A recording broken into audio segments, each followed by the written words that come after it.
जय हिंद दोस्तों।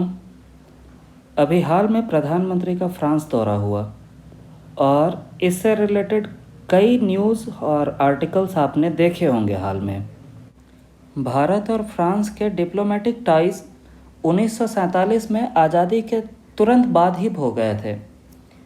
1948 में जब हमारी डिपार्टमेंट ऑफ एटॉमिक एनर्जी बनी तो डॉक्टर होमी जे भाभा ढूंढ रहे थे कोई इंटरनेशनल टाई मिल जाए। दोस्तों, फ्रांस सबसे पहली कंट्री थी जो इसके लिए सामने आई थी।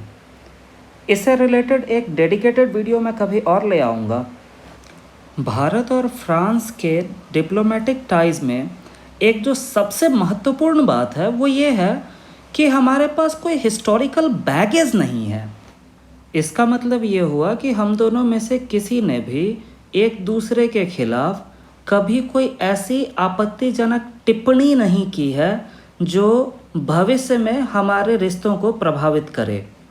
दोस्तों, जियोपॉलिटिक्स में इस बात का बड़ा महत्व होता है कि हमारे कौन सी मैटर पे कौन सी कंट्री ने किस तरह की क्या टिप्पणी कर दी, और यदि कोई और देश किसी और देश की संप्रभुता का ध्यान रखते हुए उसके इंटरनल मैटर पे यदि कोई टिप्पणी ना करे तो उसे बहुत ही पॉजिटिव जेस्चर के साथ लिया जाता है।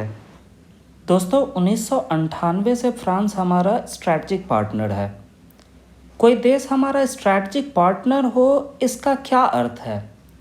यदि फ्रांस और भारत स्ट्रैटेजिक पार्टनर हैं तो इसका अर्थ ये हुआ कि फ्रांस और भारत दोनों एक दूसरे को अपने आप में अपनी सुरक्षा के लिए सफिशिएंट मानते हैं।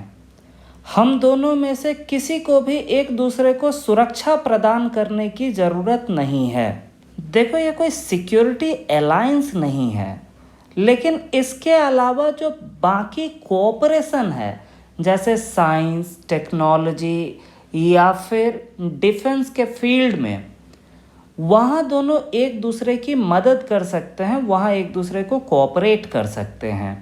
1998 में जब भारत ने परमाणु परीक्षण किया था तो दुनिया भर के सारी वेस्टर्न देशों ने हमारे खिलाफ सैंक्शंस लगाए थे।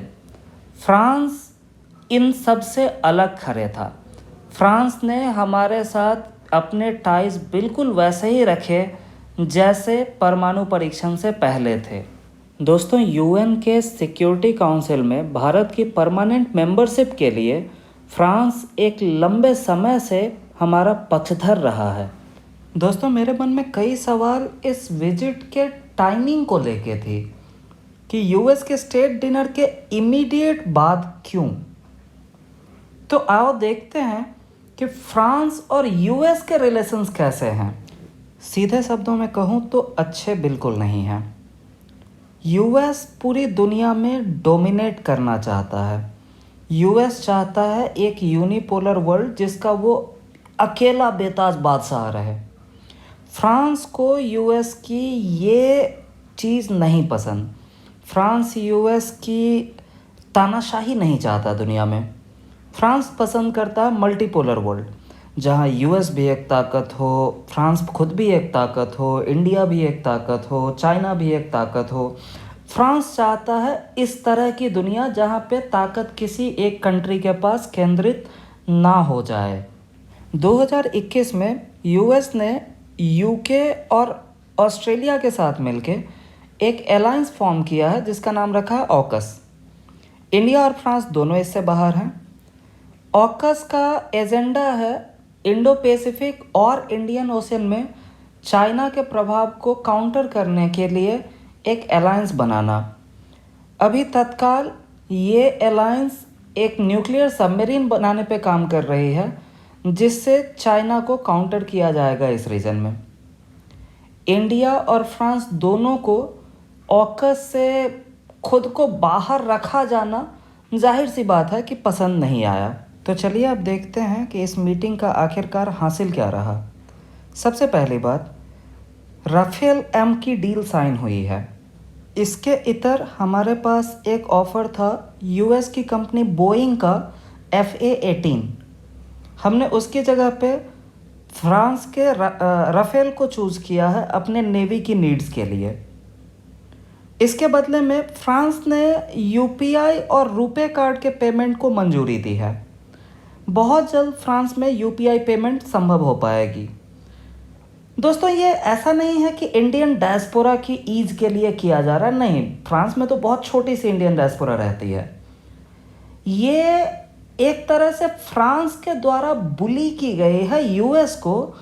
ये इसको उसी लाइन में देखा जाना चाहिए जैसे कि पूरी दुनिया में एक डी-डॉलराइजेशन का ट्रेंड चल रहा है, तो इसमें एक छोटा सा कदम फ्रांस की तरफ से भी माना जाए।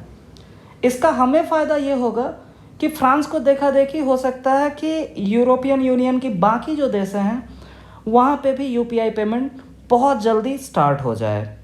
उम्मीद है आपको इस वीडियो में कुछ तो नई जानकारी मिली होगी। मिलेंगे अब किसी और वीडियो में। तब तक के लिए अपना और अपनों का ध्यान रखिए। जय हिंद।